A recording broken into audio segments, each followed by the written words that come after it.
Peu de jours, 3 ou 4 jours après, on a appris par la rumeur des gens qu'on fréquentait, qui étaient des réfugiés comme nous, que ce général de Gaulle avait lancé un appel à la résistance qui nous a beaucoup étonnés, parce que voir un officier supérieur, à l'époque on avait des Weygand, on avait des Gamelin, et on avait un gars comme Pétain, qui était à l'évidence le bradeur de la République, voir un officier dire non à ce que nous haïssions, c'était quand même très positif et ça nous a donné de l'espoir. L'appel de Gaulle a eu une résonance et une influence considérable, non seulement pendant toute la guerre, mais après la guerre. Pendant la guerre, nous étions, je ne peux pas dire gaullistes, on était partisans de la résistance. J'ai moi-même participé à la fin de la guerre dans un maquis qui était un maquis gaulliste, pas par choix, mais parce que ça s'était trouvé comme ça.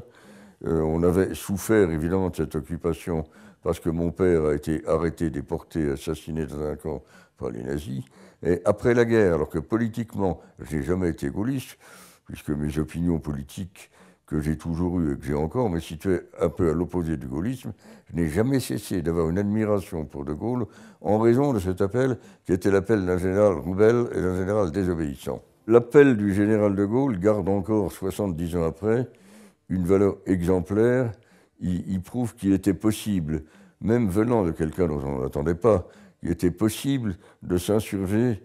contre une manipulation politique abominable, de s'insurger contre une dictature, de s'insurger contre la trahison.